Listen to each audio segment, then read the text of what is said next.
up, guys? Welcome back to another episode of the Fantasy Fellow Show. It's Friday night, 7 o'clock here Central Time. We're just going to hang out and look at some of the training camp player news and just basically just hang out for a little bit, give you guys some player updates and some things like that.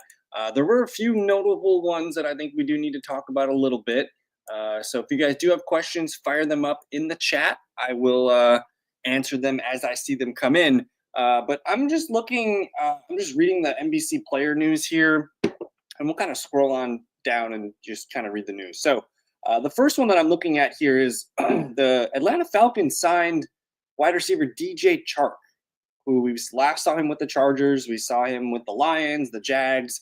He just really hasn't been, able to stick around and get a big contract anywhere. But I think it's interesting that the Falcons are signing him, especially because Darnell Mooney yesterday, he left camp. He was injured. See if I can find that note. Where is Mr. Mooney? I don't know if we have an update on Darnell Mooney, but I just thought interesting, for him to get injured and leave practice, and now we're signing DJ Chark. So we're going to put a pin on that, and we'll figure that out. It does look like Kyle Pitts is being more involved in the Falcons offense, and that's one also note there. But it just keeps me really just focused on Bijan and Drake London. I think it all kind of comes back to there. The Packers, my Packers, they signed the running back Israel Abanikanda, formerly of the 49ers and the New York Jets. Depth guy, we'll see him get some run in the preseason, whatever, not a guy for fantasy. We got to keep an eye on Cedric Tillman, the Browns' number 2 wide receiver. He suffered an apparent calf injury today. He attempted to high point a pass in the end zone and appeared to injure his right calf while trying to stick the landing. He remained down after the play. He walked off the field under his own power, which is a good sign. But let's keep an eye on Cedric Tillman. We do expect him to be number 2 in terms of snaps and routes and things like that. Not necessarily a guy we're going to want in our lineups for fantasy every week, but he could definitely be a player for best ball and maybe a guy that we end up picking up off the waiver wire. So we'll keep an eye on Cedric Tillman here. The big one, the big name of the day is Vikings wide receiver Justin Jefferson has a mild hamstring strain, and he will be out of practice.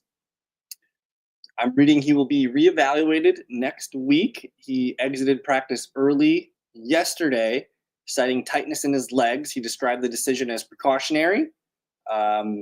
This is nothing really to panic about. We got a little bit of a hamstring issue here. It's first week of training camp. Jefferson does not necessarily need to be out there at training camp. We know he's a good player. I would like to see him get more reps with JJ McCarthy, of course. But if we get an update next week that Justin Jefferson's fine, good to go, he's practicing, or they set a date next week, I think that'd be good news too. But there's a chance that this could push on into August a little bit, which would be worrisome. I don't like hamstring strains. Those things tend to linger all year, and they're very easy to re-aggravate. I don't know if you've ever had a hamstring injury, but they are very, very easy to re-aggravate. I think I maybe was 17 years old. I tore my hamstring, and even to this day, I still feel like it gets tighter than the other one for some reason. So we'll watch this hamstring injury with Justin Jefferson. I'm not moving him down in my rankings or anything like that. It's July 25th. If he's not practicing by mid-August, a little bit of concern there. But again, we're 6 weeks out from the regular season start. He should have enough time to be ready for week 1. So if he does dip in your drafts, take him. That's my thoughts for now. Good evening to Aiden. Hope you're doing well. We got some Jags camp reports today. I was looking at my guy, Will Shipley. John Shipley. He's the Jags reporter that I follow. Basically saying it was the Tank Bigsby show today. So we're going to keep pumping up our Tank Bigsby shares, man. I think Bigsby's the guy you want to own in that backfield. I also think, obviously we're into BTJ. He's going to be a top 5 receiver this year. But a little bit of clarity on the running backfield would be awesome. And, yeah, the note, I even retweeted it out today. So if you guys are on Twitter, X. Do we call it X yet? Do we just call it Twitter? Not sure what we do. Twitter X is a popular one that I see. But yeah, I was reading the notes here, and it said Bigsby seemingly got the bulk of the key reps from Liam Cohen's offense, and as a result stood out quite a bit more than Travis Etienne. So I'm not drafting Etienne this season. I think I think he's not on the team next year. I think there's a chance he gets traded at some point this season yet too. So he keeps coming back to Tank Bigsby. I like putting Tootin on my bench as well. Jags backfield, it should be good. We just don't know how good. That's the kind of the key question there. We got a note here on the Pittsburgh Steelers tight end Jonnu Smith. He's got an undisclosed injury. He's considered day-to-day. He was held out of things yesterday. He did some limited stuff today. Recently traded over to Pittsburgh. We'll see if he gets worked in, but he's played in that offense before for Arthur Smith. I'm not overly concerned, but I also think that this might not even matter. Jonnu Smith should not be your tight end one in your redraft, your family league, your friends league, whatever. He should be a backup tight end. He should be a best ball target, but not for redraft. This one worries me a little bit because I was kind of into him. More Cleveland Browns here. Jerome Ford, undisclosed, did not practice Friday. We still don't know what type of injury Ford had or he's dealing with, but the head coach downplayed the injury. So maybe we get him back next week. I do think Jerome Ford's going to be the leader for third down work, and he'll probably have the most receptions and targets on the Browns as far as running backs go. I expect Dylan Sampson to be the starting running back and get the bulk of the carries. And we still have to figure out what's going on with Quinshon Judkins. I think he's the only player left unsigned in the entire 2025 NFL draft.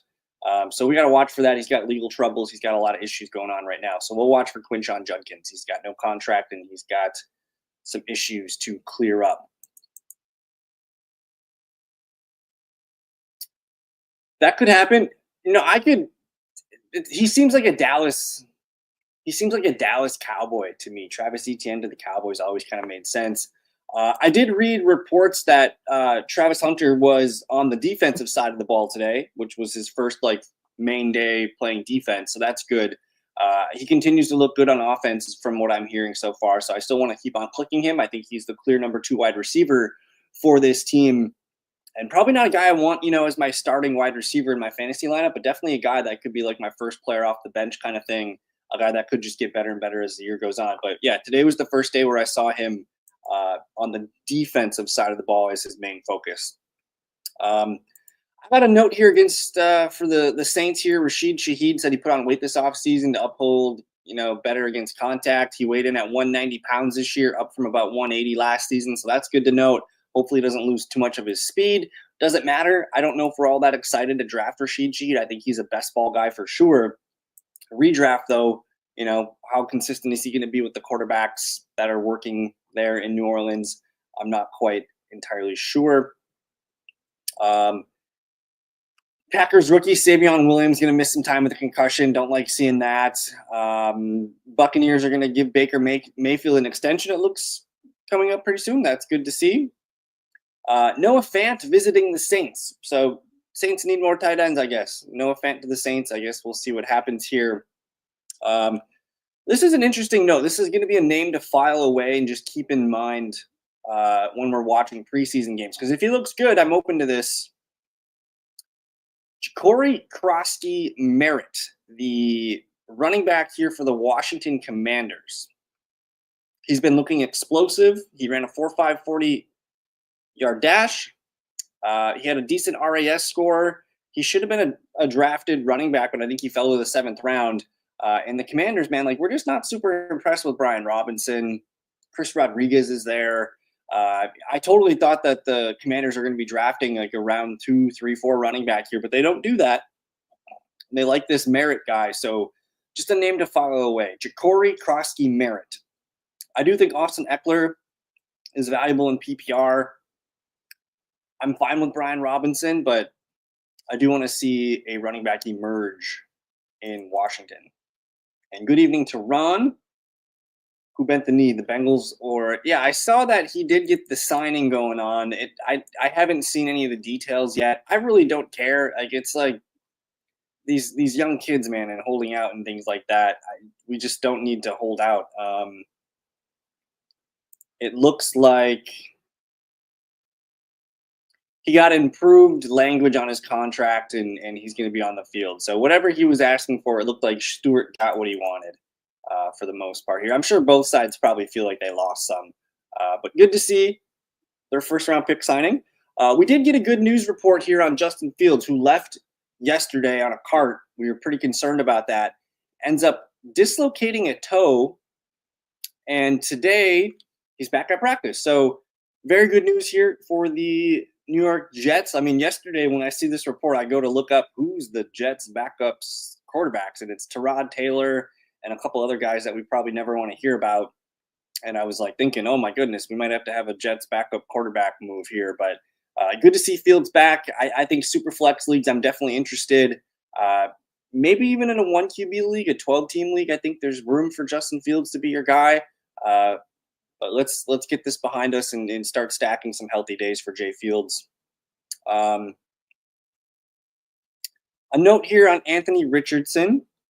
And from Colts camp so far, I'm seeing just a lot of whatever reports from Daniel Jones and Anthony Richardson. The Athletic here is reporting that Anthony Richardson's woes continue through 2 training camp practices. He's not completing passes consistently, things like that. But I don't know who's going to win this Colts starting quarterback job. I do think I'm interested in Anthony Richardson if he is named starter for week 1. I think, yeah, his rushing upside is insane. He's going to run for a lot of touchdowns and a lot of yards, and he just needs to throw the ball literally just 60% to be useful for fantasy. So I think if I'm betting right now, I think Richardson's going to start week 1. The team invested a lot of capital into him. Daniel Jones would have to just play lights out in practice this month for Richardson to lose the job. So right now I'm drafting as Richardson's going to start the season and hold on to that job as long as the Colts are relevant. That's kind of how I'm drafting right now. Emeka Egbuka, we've talked about Egbuka a little bit on the show the last couple of shows. Baker Mayfield's calling him the real deal. He can plug and play him at any 3 receiver spots. I've seen only glowing reports on Egbuka so far this offseason, and now that we're in training camp here, the reports continue to come out that, like, holy crap, like, this guy looks good. I read a report about him just being always grounded and just being ready to explode and get some yards after the catch. I think there's a chance Egbuka could be their leading receiver this season. He's one of my favorite targets. I want to draft as much Egbuka as I can. I'm not expecting Godwin to be ready to start the year. He's probably a pup list candidate for me. Egbuka, keep drafting him. He's one of the best. He's going to rise. He's going to rise pretty quickly, but he's one of the best picks right now. A fun little note here on Jameson Williams, Detroit Lions wide receiver, the new offensive coordinator, John Morton. This is from Williams himself. He's saying he's letting me run more routes downfield, which is great. I think Jameson Williams is one of those guys that I was wrong about last year. I kind of wrote him off as a one-trick pony. He still had some big boom bust games, but he showed to me that he is one of the premier elite talents at the wide receiver position in the NFL. And if we're going to be seeing him evolve a little bit and get more diverse routes and things like that, I think there's a chance Jameson Williams is going to be a really good pick at some point, and it might be this year. So I like Jameson Williams quite a bit. James Cook, it's good to see he's participating in training camp and he's focused on improving his 3-down ability this year. We'll see if he gets a deal. I think they're going to get something. I don't know if it's going to be what James Cook wants. I would hate for them to not pay him and let him walk in free agency. I think he's a good fit for this offense, and he is, outside of Josh Allen, he's their best player. So I do think you want to keep James Cook on the field. And I'm still willing to click on James Cook. I think people are kind of undervaluing him in drafts right now, especially best ball. He's kind of dipping into the 4th round. He's not going to score that many touchdowns this year, but he's still going to get the ball a ton and be one of the bigger pieces of this offense. Hey, we got a Jaylen Warren note. Jaylen Warren took first-team reps ahead of Caleb Johnson. Both players lined up with the first-team offense, but Warren got the start. We expect both players to remain involved all year, but following the competition to see which player gets the 1A designation is worthwhile. For now, it's Jaylen Warren. And this is kind of what I've been saying. Like, I don't think Caleb Johnson's going to come in here and be the premier back that we've seen in the past from the Pittsburgh offense. I think Jaylen Warren, he's as good of a pass blocking running back in the league as anyone. He's a very good passing down back.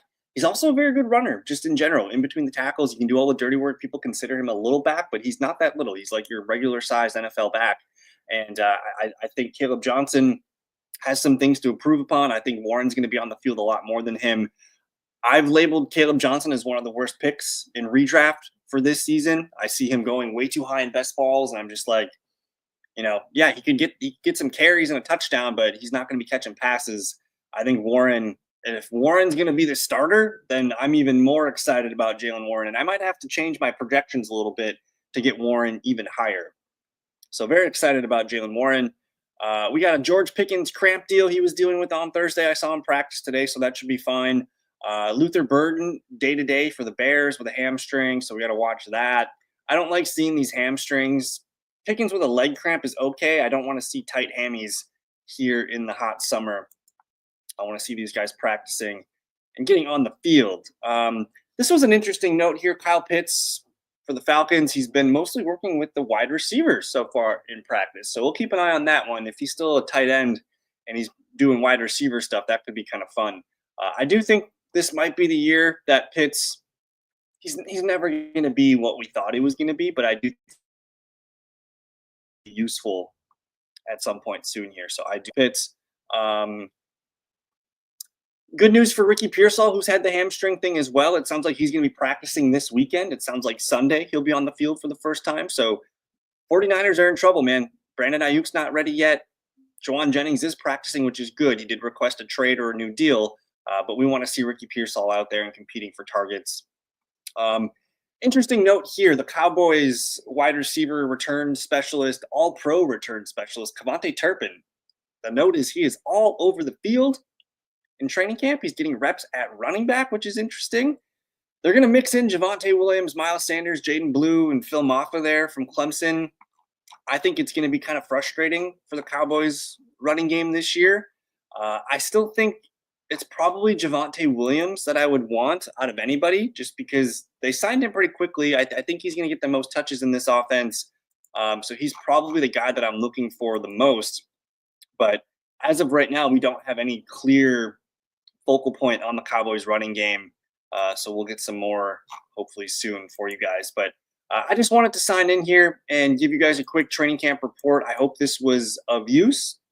It was nice chatting with some of you guys here in the chat room. We got football next Thursday night, I think.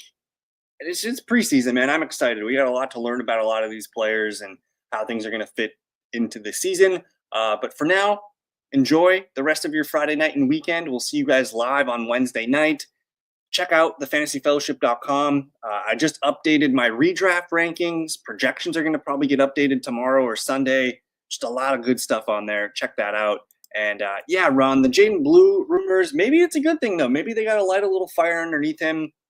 I think people are a little bit ahead of him.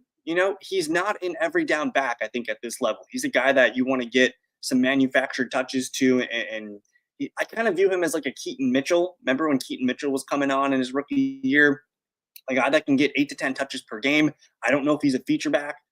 So to me, I think he can still achieve that. I think, and we're going to end up with Javonte Williams probably getting 10 to 12 carries, 3-4 catches per game, that kind of stuff. But it's going to be a full-blown committee. But yeah, I don't like the Jaden Blue rumors.